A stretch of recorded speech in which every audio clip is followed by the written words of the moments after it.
ভোটের জন্য অকৃতদার থেকে গ্রামে গ্রামে ঘুরেছি, তারা আমার খোঁজ নেয়নি। অমিতজি আমার খোঁজ দুবার নিয়েছে, তাকে আমি কোটি কোটি নমন জানাই। এই সভাতে কৈলাস বিজয়বর্গীজি আছেন, তার পরিচয় আলাদাভাবে দেব না। সুসংগঠক আছেন আমাদের সর্বভারতীয় সভাপতি মুকুল রায়, আমাকে সব সময় উৎসাহিত করেছে, শুভেন্দু আত্মসম্মান বোধ যদি তোর থাকে তুই তৃণমূলে থাকবি না, তোর কিচ্ছু দরকার নেই, চলে আয়, আমরা সম্মান নিয়ে বেঁচে থাকতে পারবো। আজকে তার কথাও রাখতে পেরেছি। কেন্দ্রীয় মন্ত্রী দেবশ্রী চৌধুরী আছেন, সাংসদরা আছেন, মোর্চার সভাপতিরা আছেন, স্বপনদার মতো নেতারা আছেন। অর্জুন সিং এর মতো 100 কেস করেছে ওর বিরুদ্ধে, মেরে ফেলার চক্রান্ত হয়েছে। আমার ভাই মনীষকে কেড়ে নিয়ে গেছে। 2009 থেকে 14 মনীষ আমার ইউথের প্রেসিডেন্ট ছিল, অর্জুন সিং মাথা নত করেনি। লকেট চট্টোপাধ্যায় থেকে শুরু করে প্রত্যেককে আমি অভিনন্দন জানাবো, কৃতজ্ঞতা জানাবো। আপনারা অমিতজির কথা শুনতে এসছেন, আমি তো সবে শুরু করলাম। 24 ঘন্টায় 16 ঘন্টা টাইম দিই, বুথে বুথে পাড়ায় পাড়ায় পাবেন। আশ্বস্ত করছি আপনাদের, সমীর দাসকে আশ্বস্ত করছি, সুকময় শতপথীকে আশ্বস্ত করছি, অন্তরা ভট্টাচার্যকে আশ্বস্ত করছি, নবারুণ নায়ককে আশ্বস্ত করছি, অনুপ চক্রবর্তীকে। শুভেন্দু মাতব্বরি করতে তৃণমূলে বিজেপিতে আসেনি, তৃণমূল ছেড়ে। শুভেন্দু আপনাদের উপরে খবরদারি করবে না। শুভেন্দু কর্মী হিসেবে যা পার্টি নির্দেশ দেবে তাই পালন করবে। পতাকা লাগাতে বললে লাগাবো, দেওয়াল লিখন করতে বললে করব। আমি ছাত্র রাজনীতি থেকে উঠে এই জায়গায় এসেছি, সিঁড়ি দিয়ে উঠতে উঠতে এসেছি। আমাকে বিশ্বাসঘাতক বলছে, কে বলছে? যারা 98 সালে তৃণমূল প্রতিষ্ঠার পরে অটলজি ভারতরত্ন, তার আশীর্বাদ না পেলে বাড়ি থেকে বেরোতে পারত না। আপনারা বলুন, 98 সালে যখন তৃণমূল প্রতিষ্ঠা হয়, কার শরিক ছিল এনডিএর পার্টনার? 98 লোকসভাতে 9 আর 2 11 জোটে জিতেছিল।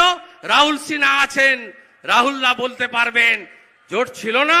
99-তে আমি পার্টি জয়েন করেছিলাম, আমার পুরনো পার্টি তৃণমূল কংগ্রেস।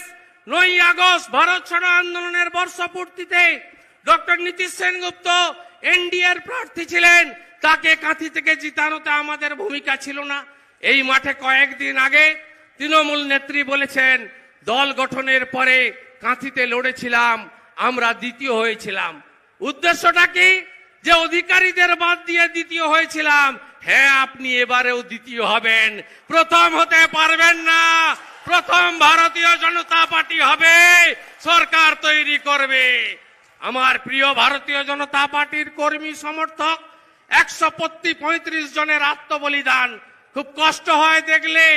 অনেক কাজ হয়তো আমরা করতে বাধ্য, সমর্থন করিনি, কিন্তু আজকে এই কাজগুলো একটা ব্যক্তি কেন্দ্রিকতা, আত্মসম্মান নিয়ে কেউ থাকতে পারে না। যেখানে আস্থা নেই, যেখানে বিশ্বাস নেই, যেখানে সম্মান নেই, সেখানে থাকবো না। এটাই আমাদের মেদিনীপুরের গৌরব। বলছে মায়ের সঙ্গে বিশ্বাসঘাতকতা করেছে। আপনি বলুন তো, মাকে যিনি গর্ভধারিণী, যিনি জন্ম দিয়েছেন মা, আমার মায়ের নাম গায়ত্রী অধিকারী, তিনি আমার মা, অন্য কেউ আমার মা না।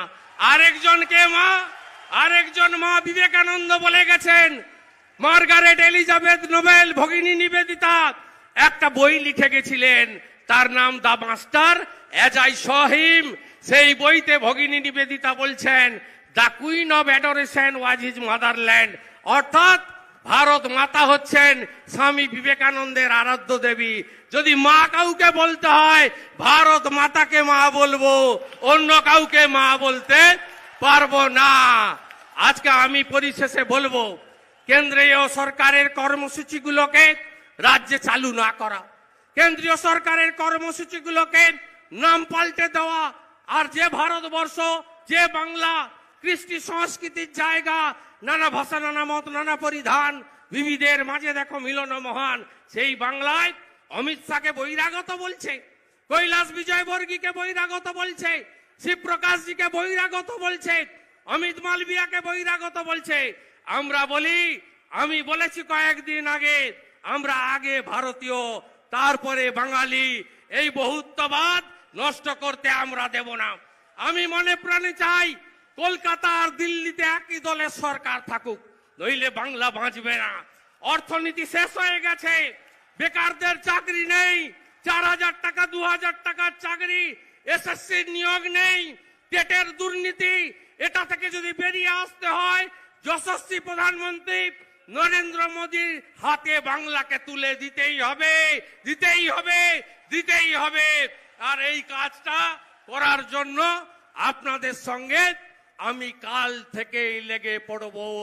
আর তৃণমূল কংগ্রেসকে বলি, ভাবছো হবে তুমি যা চাও, জগৎটাকে তুমি নাচাও, দেখবে হঠাৎ নয়ন মেলে 21-এর ভোটে তোমরা যেটা চাও না সেটাই হবে। কালকে তৃণমূলের এক পুরানো বন্ধু আমাকে একটা ভিডিও পাঠালেন।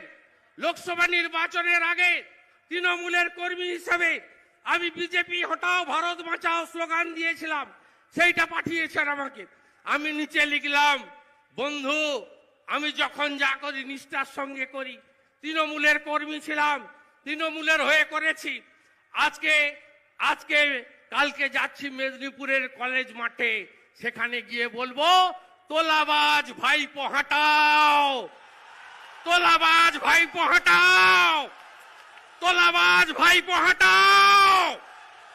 বন্দে মাতরম, ভারত মাতা কি জয় হিন্দ। যশস্বী প্রধানমন্ত্রী নরেন্দ্র দামোদর দাস মোদী জিন্দাবাদ। আমার বড় ভাই দাদা মাননীয় অমিত শাহজি জিন্দাবাদ। নমস্কার। ধন্যবাদ মাননীয় শুভেন্দু অধিকারী মহাশয়কে। জয়নিং এর লিস্টে একটা নাম ছাড়া পড়ে গেছিল, বাঁকুড়ার তৃণমূল কংগ্রেসের জেলার কার্যকারী সভাপতি জয়ন্ত মিত্র মহাশয়, তিনিও আজকে আমাদের সঙ্গে আছেন। এরপরে যাকে শোনার জন্যে আপনারা প্রত্যেকটা ঘন্টাকে বছরের মতো অনুভব করেছেন, সেই সুবক্তা, দক্ষ সংগঠক, ভারত সরকারের যশস্বী স্বরাষ্ট্রমন্ত্রী, যার নেতৃত্বে ভারতীয় জনতা পার্টি বিশ্বের সর্ববৃহৎ দল হিসেবে প্রতিষ্ঠা লাভ করে, সেই নেতাকে আমি বক্তব্য রাখার জন্য আমন্ত্রণ করছি। মাননীয় অমিত ভাই শাহ। বলে ভারত মাতা কে, বলে ভারত মাতা কে জয় শ্রী রাম।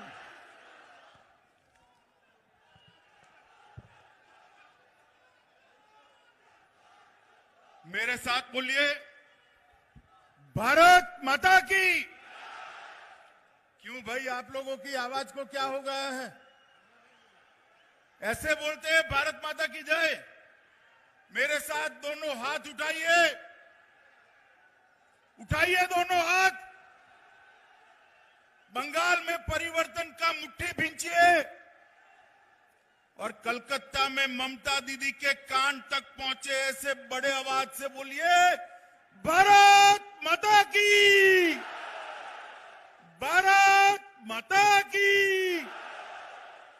मंच पर उपस्थित बंगाल भारतीय जनता पार्टी के अध्यक्ष श्रीमान दिलीप घोष जी, मेरे मित्र और पार्टी के महासचिव भाई कैलाश विजयवर्गीय जी, राष्ट्रीय उपाध्यक्ष मुकुल रॉय जी, हमारे नेता राहुल सिन्हा जी, केंद्रीय मंत्री देवश्री चौधरी जी, ज्योतिर्मय महतो जी, श्रीमती लॉकेट चटर्जी जी, सौमित्र खान जी,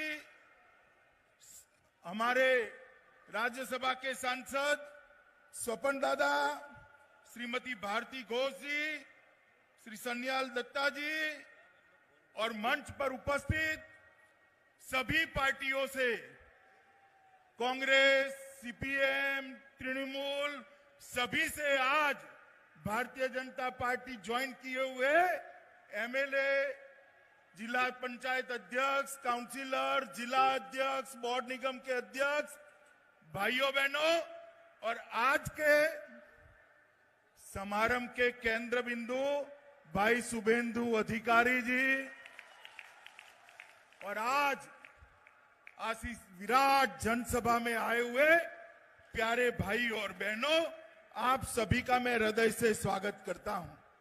मित्रों, सबसे पहले मैं महान भूमि को प्रणाम करना चाहता हूं, क्योंकि यही भूमि है जहां इसी क्षेत्र में महान शिक्षा शास्त्री हमारे ईश्वर चंद्र विद्यासागर जी का जन्म हुआ।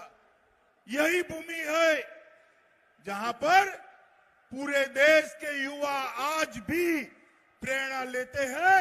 ऐसे शहीद खुदीराम बोस का जन्म जहां पर हुआ। मित्रों, खुदीराम बोस जी का आज मैं उनके घर पर जाकर आया हूं, उस माटी को कपाल पर लगाकर आया हूं।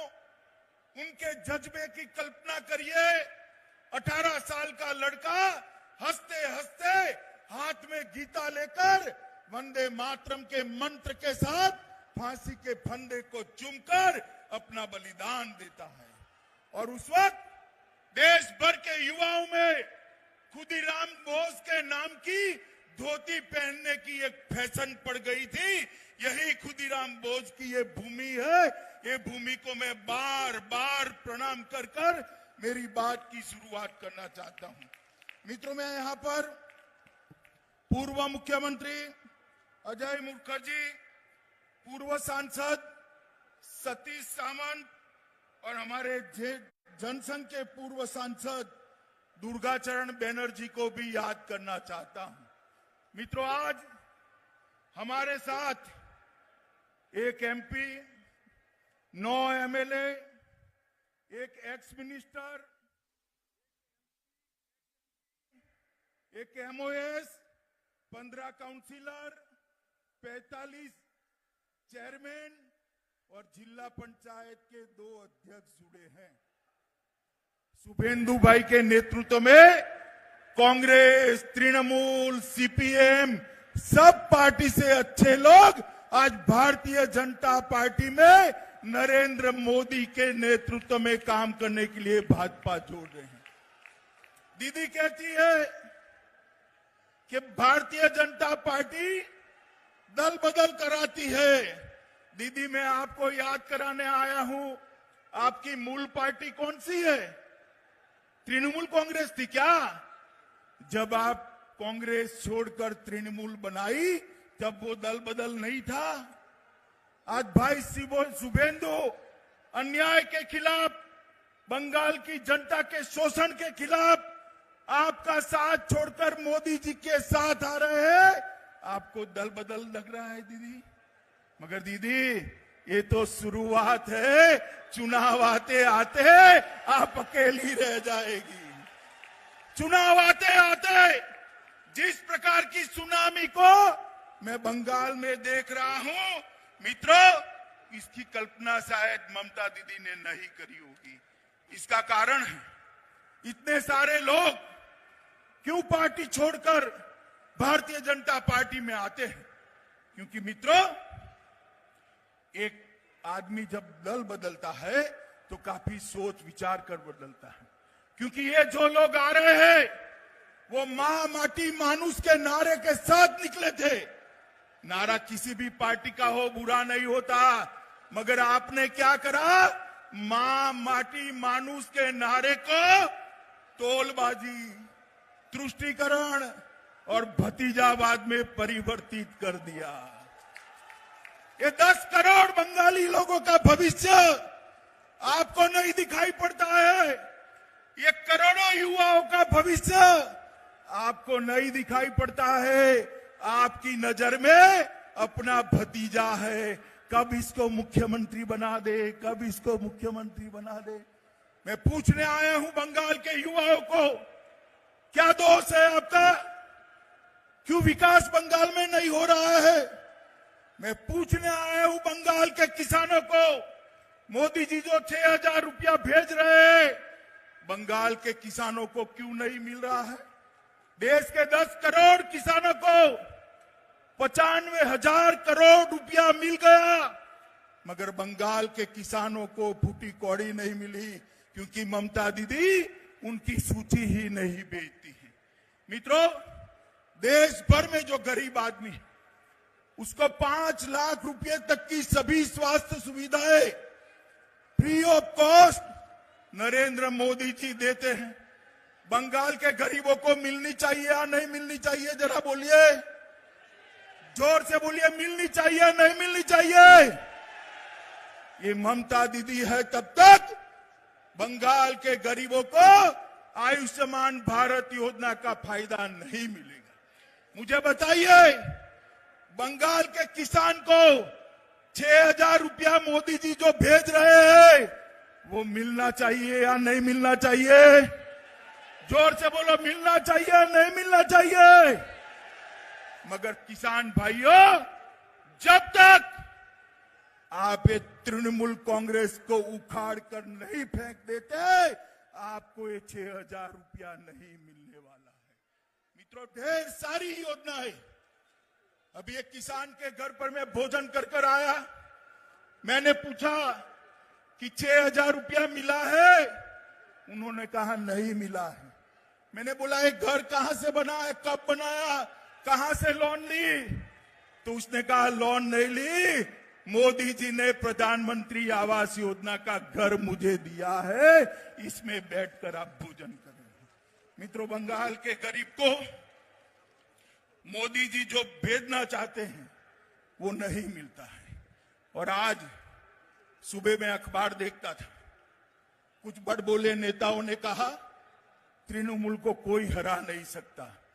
मैं उनको याद कराना चाहता हूं कि संसद के चुनाव के अंदर आप कहते थे बीजेपी का खाता नहीं खुलेगा। हमारे दिलीप घोष की अध्यक्षता में मोदी जी के नेतृत्व में 18 से ज्यादा सीटें बंगाल की जनता ने दी है। और दीदी, कान खोल कर सुन लो, आज लाखों लोगों की हाजिरी में कहने आया हूं मैं, जब विधानसभा के चुनाव का परिणाम आए, परिणाम देख लेना, इस बार 200 सीटों से ज्यादा सीटों के साथ भारतीय जनता पार्टी की सरकार बनने जा रही है। क्योंकि आपने वादा किया था बंगाल के विकास का। बंगाल का तो कोई विकास नहीं हुआ। यहां पर टोलबाजी बढ़ गई, गुंडों को शरण मिली। आपने वादा किया था भ्रष्टाचार हटाने का। मोदी जी ने अम्फान तूफान के लिए जो पैसे भेजे, सारे के सारे तृणमूल के गुंडों के पॉकेट में चले गए। मित्रों, पॉकेट में। मोदी जी ने कोरोना के कालखंड में गरीबों के लिए 8 महीने तक अनाज बेचा। सारा का सारा अनाज तृणमूल के गुंडे चपत कर गए, बंगाल के गरीबों को नहीं मिला। हाईकोर्ट ने ऑर्डर करना पड़ा कि इसकी सीएजी से जांच हो। ममता दीदी, शर्म आनी चाहिए आपको, शर्म आनी चाहिए। गरीब के पेट का अनाज आपकी पार्टी के कार्यकर्ता लूट कर ले गए हैं। इसलिए आपको बंगाल की जनता नहीं चाहती। मित्रों, अभी अभी हमारे पार्टी के अध्यक्ष श्रीमान नड्डा जी आए थे।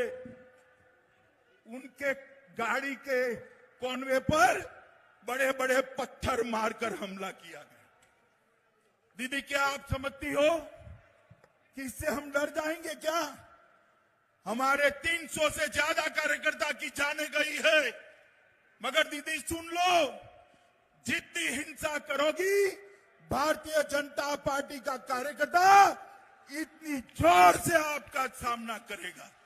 मित्रों, या पश्चिम मेदिनीपुर में हमारे बच्चू बेरा को मार दिया, जगदल से मिलान हल्दर को मार दिया, हावड़ा से किंकर माझी को मार दिया, कूच बिहार से रोहिदास विश्वास को मार दिया, आरामबाग से आमिर अली खान को मार दिया, झारग्राम से रामपदा बेरा को मार दिया, कांठी से शेख अजहर को मार दिया, बीरभूम से शंकरी बागड़ी को मार दिया, बिसरूपुर से गोपाल चंद्र पाल को मार दिया और पुरुलिया से शिशुपाल सोशीस को मार दिया। कितने लोगों को मालूम? ये लाखों लोगों की भीड़ देख लीजिए दीदी, पूरी बंगाल आज आपके खिलाफ खड़ा हो गया है। पूरा बंगाल आपको हटाने के लिए एक साथ आ गया। मुझे बताओ भाइयों बहनों, बंगाल के अंदर परिवर्तन करना है या नहीं करना है? जोर से बोलो दीदी, तक आवाज जानी चाहिए। परिवर्तन करना है या नहीं करना है? दीदी सुन लीजिए आवाज, बंगाल की जनता की आवाज है। मित्रों, मैं आज ज्यादा बात करना नहीं चाहता, आपको सिर्फ इतना ही कहना चाहता हूं, बंगाल के किसान की समस्या का हल मोदी जी के नेतृत्व में भारतीय जनता पार्टी की सरकार बनानी, बंगाल के मजदूरों का समस्या का समाधान मोदी जी के नेतृत्व में भारतीय जनता पार्टी की सरकार बनानी। बंगाल के अंदर आए दिन बम धमाके होते हैं, इसको बंद करने का काम मोदी जी के नेतृत्व में भारतीय जनता पार्टी की सरकार ही कर सकती है। ये सारी समस्याओं का समाधान केवल और केवल भारतीय जनता पार्टी कर सकती है। इसलिए चुनाव तक हम सभी भारतीय जनता पार्टी के कार्यकर्ताओं ने तृणमूल कांग्रेस को हराने के लिए काम करना है। आज कम्युनिस्ट पार्टी, कांग्रेस और तृणमूल कांग्रेस से जो यहां पर आए हैं, भारतीय जनता पार्टी ज्वाइन किए हैं, भाई शुभेंदु, उनके सारे साथी, कम्युनिस्ट पार्टी के एमएलए, इनके साथी, कांग्रेस पार्टी के एक्स एमपी एमएलए, उनके साथी, ये सभी का मैं आज मन से भारतीय जनता पार्टी में स्वागत करता हूं और बंगाल की जनता का अंत में आह्वान करना चाहता हूं कि एक बार आपने 3 दशक तक, जरा सुनो भैया, 3 दशक तक कांग्रेस को मौका दिया है या नहीं दिया? दिया है ना? कम्युनिस्ट को 27 साल मौका दिया है या नहीं दिया? ममता दीदी को 10 साल दिया या नहीं दिया? एक 5 साल भारतीय जनता पार्टी को दे दीजिए, हम बंगाल को सोनार बांग्ला बनाकर रहेंगे। मुझे बताइए, भारतीय जनता पार्टी की सरकार बनाएंगे? जोर से बोलिए, बनाएंगे? मोदी जी के हाथ मजबूत करेंगे? यहां पर तृणमूल कांग्रेस को उखाड़ कर फेंक देंगे? तो मेरे साथ दोनों हाथ उठाइए, उठाइए दोनों हाथ, विजय के निश्चय की मुट्ठी बींचे और मेरे साथ बोलिए, जय श्री राम, जय श्री राम, जय जय श्री राम, भारत माता की, वंदे वंदे।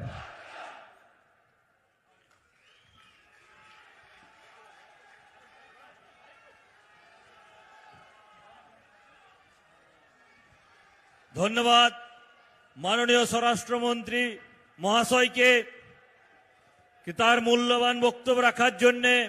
भारत माता के, भारत माता के जय श्री राम। जय श्री राम बोलले भूत पालाय, जय श्री राम। धन्यवाद।